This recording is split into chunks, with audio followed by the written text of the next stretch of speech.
Bien, buenos días. Buenos días. Ahí está. Me parece que me equivoqué de domingo. Creo que tengo que venir el otro, el día que hay comida. ¿Cómo están? ¿Cómo están esta mañana? Medio dormido, imagino. El frío hoy pegó bastante fuerte. Nosotros tenemos la reunión el domingo bastante temprano. Y bueno, hoy costó bastante, pero bueno, estuvimos ahí. Bueno, mi nombre es Gonzalo Escuagle, soy de la iglesia de Dock Sud. Estamos más o menos cerca. Bueno, es un privilegio compartir con ustedes. La última vez que vine fue antes de la pandemia, así que la pandemia ahora nos encontró con algunos kilos de más algunos, ¿sí? Aprovechamos ese tiempo de estar adentro y sin duda que uno extrañaba poder volver, ver a los hermanos. Tal vez alguno no extrañe verme, no hay problema, pero sin duda se extraña la comunión, poder compartir, poder cantar. Y creo que, no sé si ya tenían otras reuniones, pero cuando uno volvía a las primeras y cantaba, quería cantar más. Porque a veces en la casa, bueno, entre tantas cosas uno no puede estar a los gritos, pero qué bueno es poder volver a vernos, qué bueno es poder buscar el consejo de Dios en su palabra. Y me quedo con la última frase de la canción: Dios hará algo nuevo hoy, y rogamos que sea así, que Dios haga algo nuevo. Mientras estaban estos días preparando y viendo qué poder compartir con ustedes, justo esta semana también estuve recuperándome de una gripe bastante fuerte, así que todavía continúo con algunos dolores en la espalda, y estaba ahí y uno quería zafar y decir, mandar un mensaje a Aldo, me estoy muriendo, pero sin duda que el Señor fue acomodando todas las cosas. Y el viernes, mientras estaba ahí en esa lucha, veo un noticiero y veo algo que me impactó. Entonces dije, esta es la situación que nos atañe a cada uno de nosotros. Todos estamos de alguna u otra manera inmersos en esta situación que voy a nombrar. Entonces dije, ¿cómo voy a dejar de poder compartir algo que pueda hacernos cambiar la perspectiva? Y esta noticia que leí el día viernes tenía algunos datos bastante alarmantes. Dice así, escuchen esto: 8 de cada 10 argentinos tienen sentimientos negativos sobre el futuro. 8 de cada 10 argentinos tienen sentimientos negativos sobre el futuro. El 36% dice manifiesta preocupación. El 28,5% manifiesta incertidumbre. El 9% manifiesta desconfianza. Y el 9,2% manifiesta miedo. Esto es la situación en la cual nos vivimos, y nosotros no estamos exentos. También somos, no porque seamos cristianos, no somos argentinos, no porque seamos cristianos o vengamos a una iglesia, no tenemos problemas, no tenemos sentimientos de negatividad, no a veces sentimos incertidumbre en cuanto a lo que va a ser el futuro, tenemos miedo, tenemos angustia.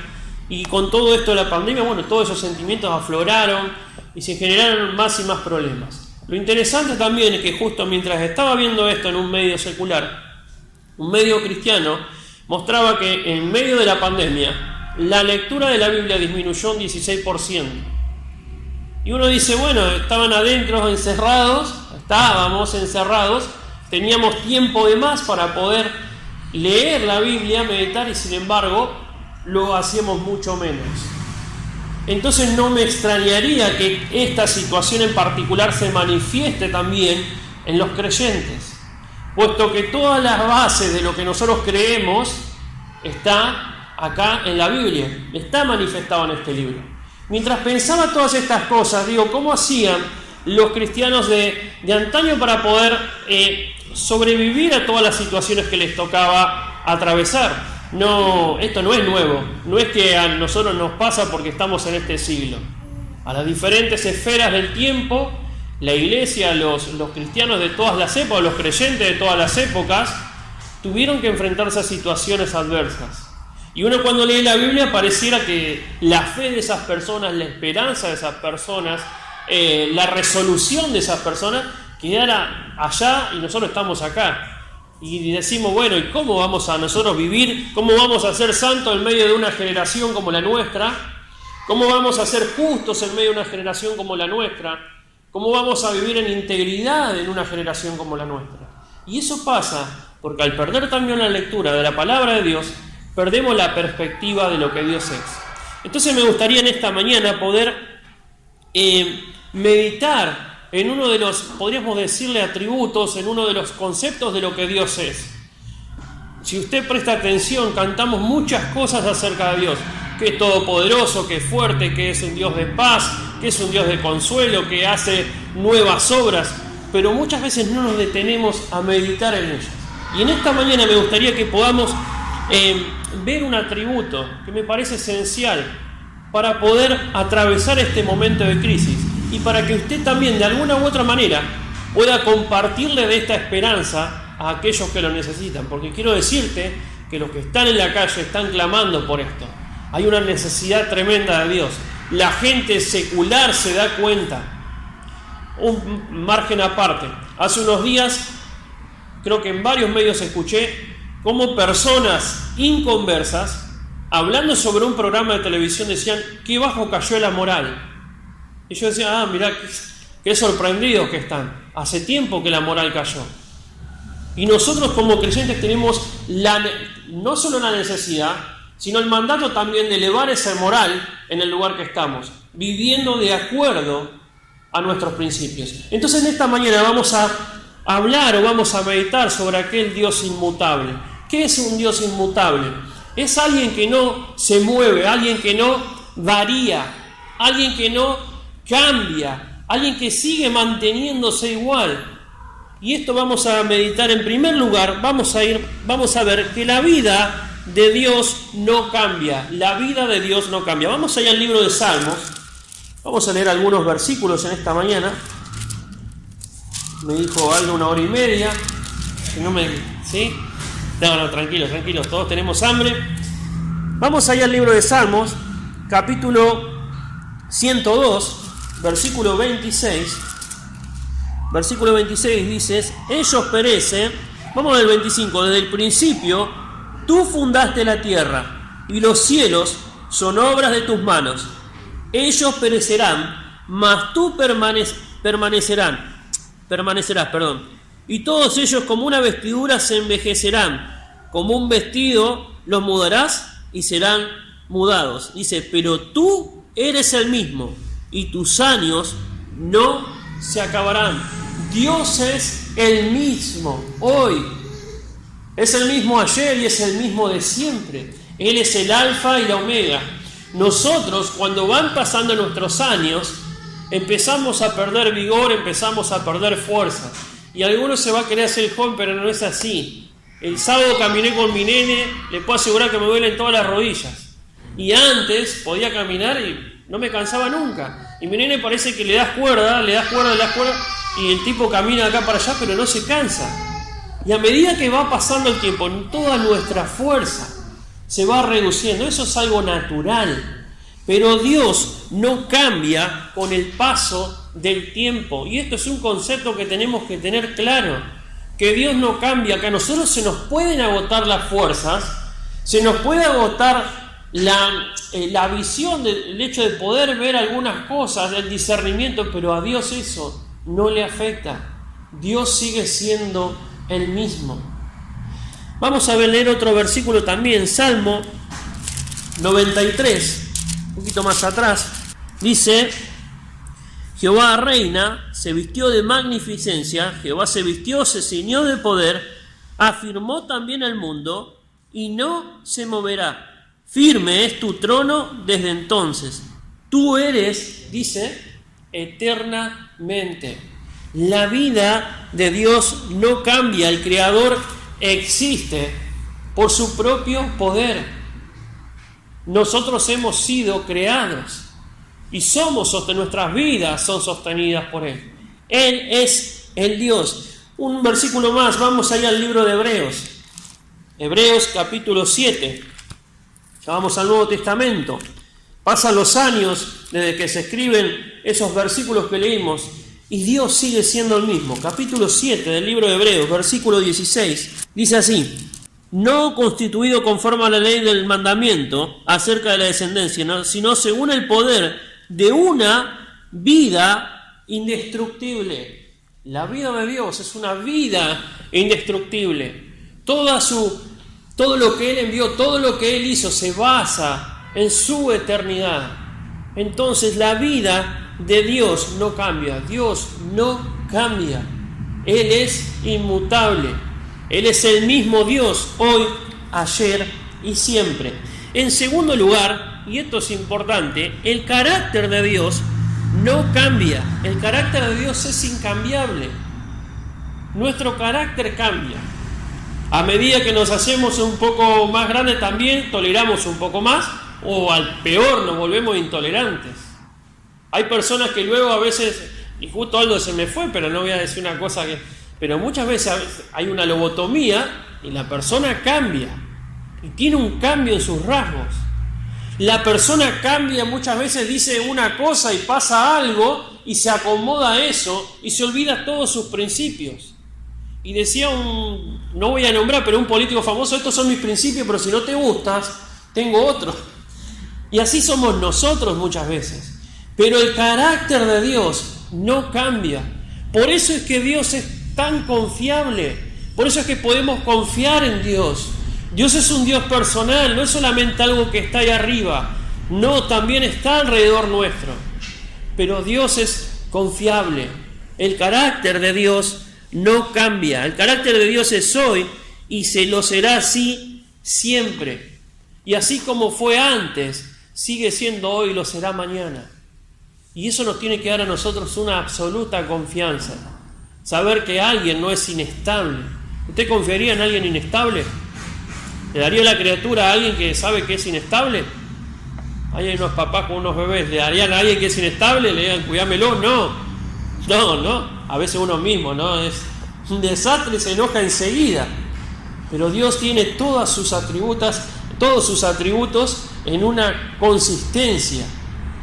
Y eso es lo bueno de poder confiar en Él. Vamos a leer ahí Santiago 1:17. Nos da un panorama también de esto, de este carácter de Dios.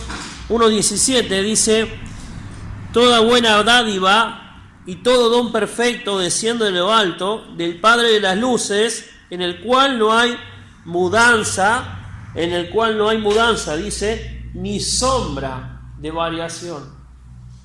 Ese es el Dios que tiene un carácter firme, que no cambia. Entonces vimos que Dios tiene una vida que no cambia, es eterna. Vemos que Dios tiene un carácter que no cambia, ¿sí? No hay variación en su carácter. Y en tercer lugar, la verdad de Dios no cambia. Nuestros puntos de vista, nuestras palabras, las cosas que prometemos cambian. ¿Usted confiaría en un Dios que promete una cosa y a mitad de camino se cambia? ¿Confiaría? No tendría sentido confiar. No tendría sentido venir acá a cantarle a un Dios que varía, que un día se le ocurre una cosa y mañana se le ocurre otra. La verdad de Dios no cambia, su verdad es eterna. Vamos ahí al Salmo 119. Nos habla de esta verdad y dice el versículo 151 del Salmo 119: cercano estás tú, oh Jehová, y todos tus mandamientos son verdad. Hace ya mucho que he entendido tus testimonios, que para siempre los has establecido. Y cuando yo tengo marcado en mi Biblia aquí, dice petición de auxilio. El escritor del Salmo 119 está haciendo una petición de auxilio. Y luego que termina de hacer toda esta petición, él dice: cercano estás tú, oh Jehová, y todos tus mandamientos son verdad. Así que yo estoy clamando, le estoy pidiendo a alguien auxilio, que sé que va a responder, que sé que lo que ha prometido lo va a cumplir, que sé que no miente, que sé que no se arrepiente. Y algunos me dirán, bueno, sí, pero hay pasajes en la Biblia que dice que Dios se arrepiente. Bueno, Dios está usando ahí una figura de dicción.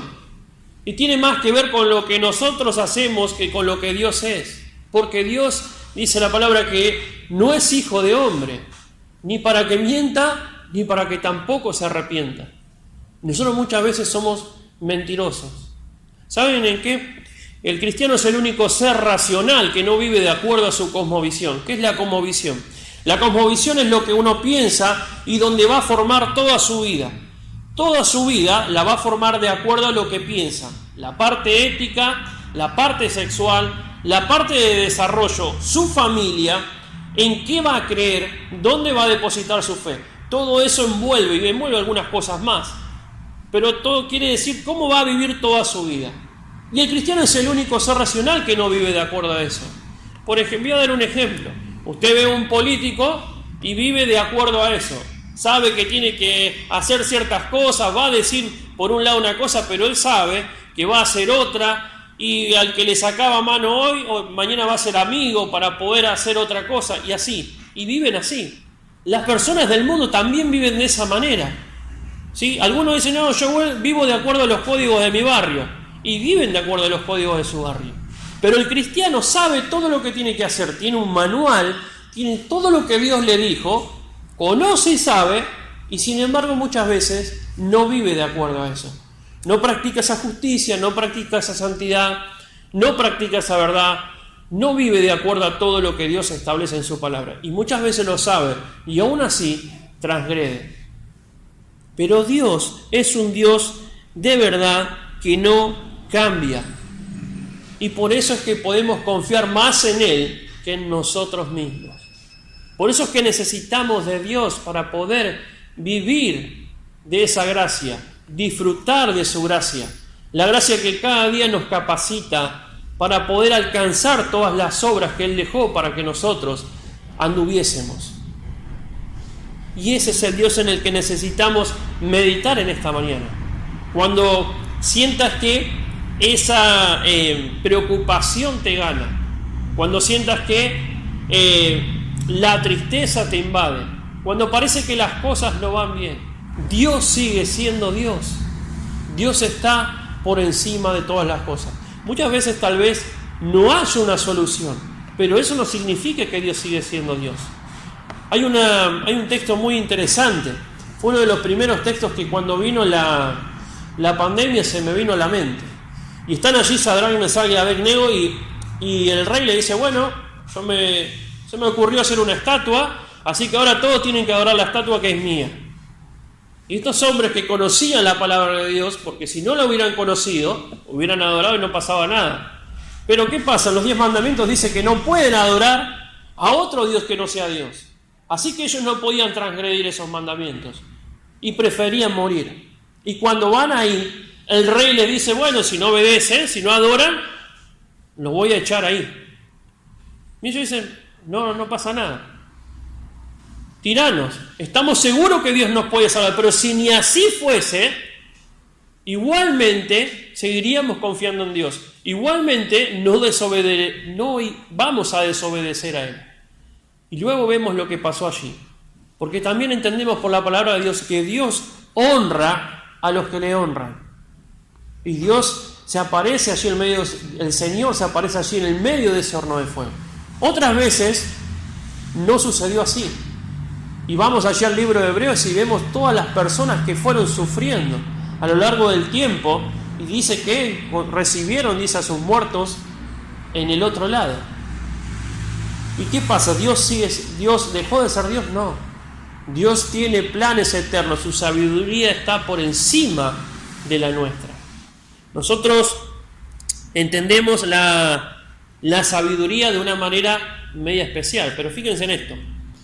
La sabiduría, si en lo que entendemos bíblicamente por sabiduría, tiene que ver con aquel conocimiento que he llevado a la práctica. Y si uno se pone a pensar, más grande es, más se da cuenta y dice, no, mirá, si hubiera sabido esto cuando era más chico, hubiera resolvido de otra manera. ¿Por qué? Porque la experiencia de los años van añadiendo sabiduría. Y uno cuando, por ejemplo, nace, no sabe nada, ¿sí?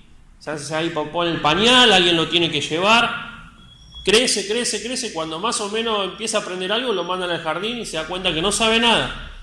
Así que más o menos ahí aprende, primaria, no sabe nada de nuevo. Empieza a aprender a escribir, empieza a aprender a elaborar oraciones, y cuando más o menos la tiene clara, secundario, otra vez no sabe nada. Así pasa el secundario, vas a la universidad, te recibís, tenés un diploma, pero empezás al área laboral y te diste cuenta que no sabes nada. Y cuando ya sabes algo, más o menos que llegaste a una edad que sabés, otra vez te tienen que poner pañales. Entonces imagínate que va todo un ida y vuelta. Y siempre llegamos a lo mismo, pero recién ahí cuando sabemos todo, cuando más o menos, porque la experiencia ya nos dio algunas cosas, ya no tenemos la energía cuando éramos más chicos. Sin embargo, Dios, en el cual no hay sombra, no hay variación, es eterno, es sabio de eternidad a eternidad. Ya sabe todo lo que tendría que saber desde el primer momento.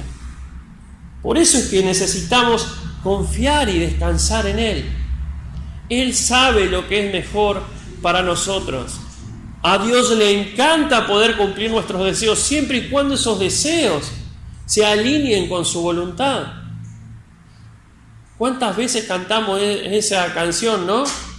Nos deleitamos en hacer su voluntad.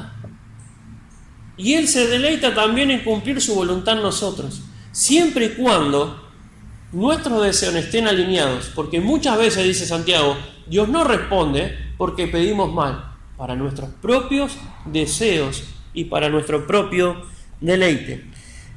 Otra de las cosas es la manera de obrar de Dios no cambia. La manera de obrar de Dios no cambia. De Génesis a Apocalipsis vemos cómo Dios obra en redención. Dios escoge, Dios elige, Dios capacita. Desde Génesis hasta Apocalipsis vemos su plan de redención, vemos sus pactos, vemos cumplirse todo y cada uno de los pactos, cada una de las cosas que Dios fue prometiendo. Nunca dejó Dios de obrar, siempre obró de la misma manera, siempre obró redimiendo, siempre obró escogiendo un pueblo y siempre obra en salvación. Y lo quiere hacer de esta manera también si es que no le conoces, si es que la primera vez que venís, Él quiere obrar como obró antes, en redención, salvándote porque por vos mismo no te podés salvar. Y ese es el obrar de Dios de eternidad a eternidad. Allí en el libro de Génesis hay un versículo o un nombre de Dios que casi que de la escuela dominical lo aprendemos. En Génesis creo que es capítulo 22, Dios le dice a Abraham, bueno, entregame a tu hijo, tu único hijo. Y Abraham había esperado tanto tiempo para poder tener a su hijo, y cuando van subiendo en medio de esa tormenta de emociones que es indescriptible, va allí subiendo al monte y su hijo está allí, está a punto de ser sacrificado. Le dice, papá, ¿dónde está el cordero? ¿Dónde está el cordero? Y Abraham dice, Él nos proveerá, Él se proveerá, dice, de un cordero para el holocausto. Y luego que levantó su mirada, Dios le dice, no lo mates. Y aparece un cordero, dice, Jehová Jireh, Dios proveerá. ¿Pero qué es lo que provee Dios? A veces usamos mal eso y decimos, bueno, Jehová Jireh, Dios no va a proveer. Dios va a proveer lo más importante que necesita el hombre. ¿Qué es? La salvación. Él ofrece, Él se proveerá de un cordero para el holocausto. Y Él envía a su Hijo Jesucristo para que nosotros por su sangre podamos tener redención de nuestros pecados. Así que ahí está Dios proveyendo. Y dice también allí en Romanos que si Él nos dio a su Hijo Jesucristo y no lo mezquinó, ¿cómo no nos dará también todas las cosas? ¿Cómo no vamos a confiar en un Dios así? Si Dios no escatimó a su propio Hijo, ¿cómo no nos dará también todas las cosas? ¿O acaso a Dios dice, ¿se ha cortado la mano de Jehová para salvar? No, no es así. Dios sigue teniendo el control. Dios sigue estando por medio de las situaciones muy por encima. Miramos a los gobernantes, miramos la situación económica y no encontramos nada. Hace unos días le digo a mi esposa, venía a ver esto, y sale un loco campera de cuero con lentes negros con una bomba atómica atrás. Era el muchacho de Corea del Norte. Y uno lo ve y dice, este loco en 2 segundos aprieta un botón, volamos todos. Pero no, porque el Altísimo gobierna y Él está por encima de toda la situación. Hay un concepto en la teología que se llama la gracia común y que esto determina que el hombre no puede ser tan malo como pudiera ser, porque Dios está en control, porque todavía Dios determina hasta dónde puede llegar el hombre en su maldad. Dios restringe. Usted ve a alguien malo, podría ser más malo si Dios no interviniera. Así es como Dios cuida de nosotros, cuida de su creación y aún cuida del ser humano, aun cuando éste le rechaza una y otra vez. Ese es el Dios en el que creemos. Ese es el Dios en el que necesitamos meditar, porque mientras no meditemos en esto, cualquiera sea la situación, va a hacer tambalear todo nuestro peso firme. Hace unos días relataba Aldo recién, un incendio. Algo imprevisto puede pasar de la nada y cambia totalmente nuestros planes. Nuestros planes sí, pero los planes de Dios no. Así que cuánto más necesitamos confiar y descansar en Él. En último lugar, el Hijo de Dios no cambia. El Hijo de Dios tampoco cambia. Nuestro Señor Jesucristo, a quien Dios envió por nosotros. Vamos a leer unos versículos. Vamos al libro de Hebreos, capítulo 13, versículo 8. Dice así: Jesucristo es como el mismo ayer, hoy y por los siglos. ¿Cambia? No cambia. Él es el mismo ayer, hoy y por los siglos. Vamos a otro versículo más. Ahí en Hebreos capítulo 7, versículo 25. Capítulo 7, versículo 25. Dice: por lo cual puede también salvar perpetuamente a los que por Él se acercan a Dios, viviendo siempre para interceder por ellos. Salvar perpetuamente a los que por Él se acercan a Dios, viviendo siempre para interceder por ellos. Tenemos un Señor que vive y que se desvela y que intercede, no solamente a veces, sino en todo momento. Hay un concepto también interesante, estaba aprendiendo esta semana, y tiene que ver con la propiciación. Para que entendamos esto, les voy a decir, en las crónicas griegas, cuando Homero escribe la Ilíada, la Odisea, todo eso, aparece una guerra, que es la guerra de Troya. Si alguno no leyó el libro, al menos la película la vio. ¿Qué película que mira, hermano? Pero no importa, eso no es lo importante es la historia. Cuando están por invadir allí Grecia, cuando planean la invasión y van en los barcos, dice que los dioses estaban enfurecidos y las naves volvían para atrás, y querían ir para adelante y las naves volvían. Entonces Agamenón va a ofrecer a su hija, ofrecen sacrificio a su hija para aplacar la ira de los dioses. Luego que pasa eso, dice que llegan enseguida. Esa es la idea pagana de lo que es la propiciación. Aplacar la ira de un Dios intempestivo, de un Dios que se enoja por cualquier cosa, de un Dios que tiene deseos sexuales desordenados, porque eso era el concepto que tenían. Es el concepto que también encontramos de las tribus paganas en la Biblia, que ofrecían niños a Moloch para que la cosecha le vaya bien. Pero cuando hablamos de Dios, no hablamos, y de su ira, no hablamos de alguien que tiene una rabieta, sino que tiene que ver con un aspecto judicial. Dios amó tanto, envió a su Hijo al mundo, quiso establecer una comunión con el hombre, pero el hombre le rechazó. Y a causa de eso viene la ira por la desobediencia. ¿Y Dios qué hace? Tiene que mostrar, tiene que aplacar esa ira, esa justicia divina. Pero es imposible aplacar tal ira y tal justicia divina. Así que Dios mismo ofrece a alguien igual a Él para pagar a ese precio.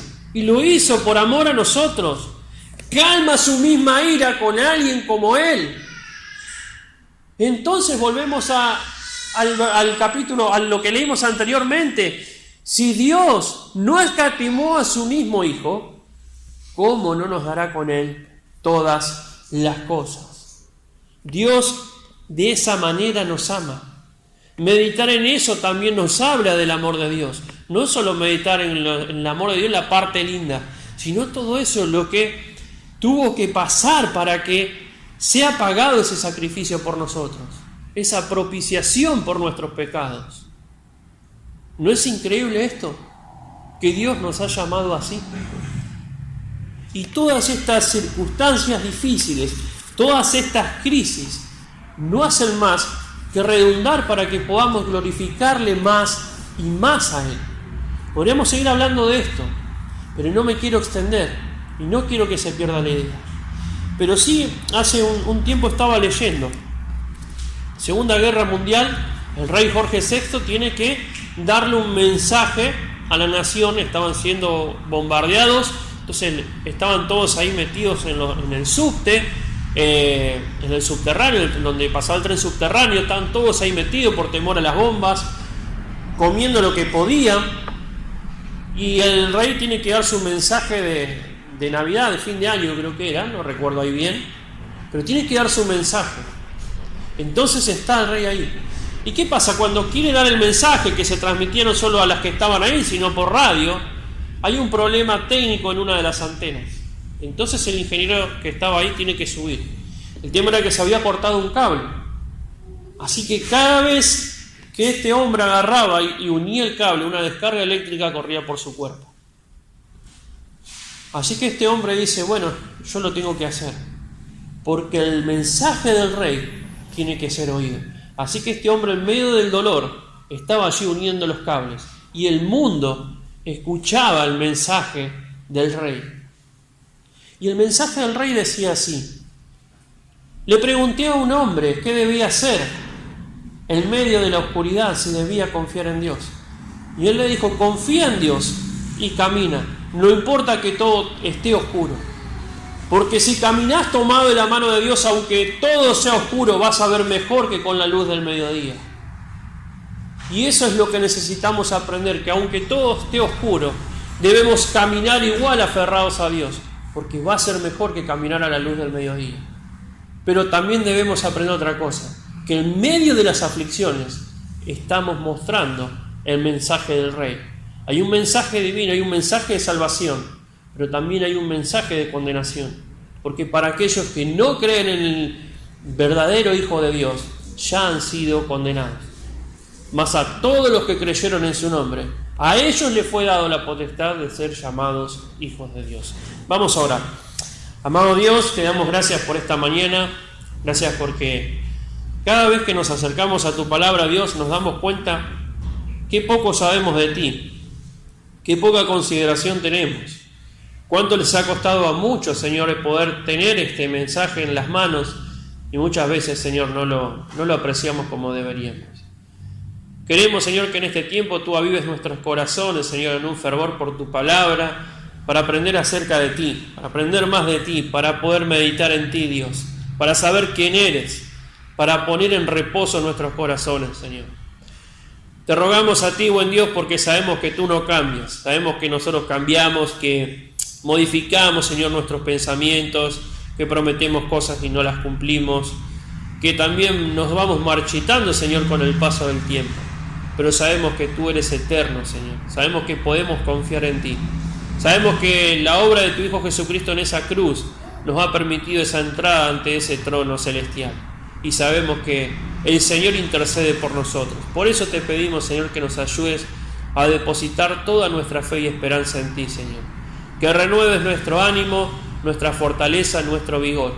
Que aún así como cuando tú dices en Isaías que nuestras fuerzas se multiplican en cero, Señor, tú las vuelvas a multiplicar, Señor, porque en el trajín de la vida se van quedando sin energías. Ayúdanos a levantar el vuelo, Señor, como el águila. Ayúdanos a poder vivir en la altura, Señor, mirando de la misma perspectiva que tú ves las cosas, Señor.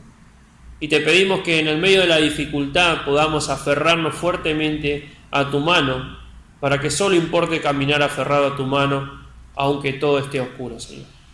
Y por sobre todas las cosas, utiliza nuestro sufrimiento, nuestras angustias, Señor, para poder glorificar tu nombre. Oramos agradecidos por todo, dejamos esto en tus manos, en el nombre del Señor Jesús. Amén.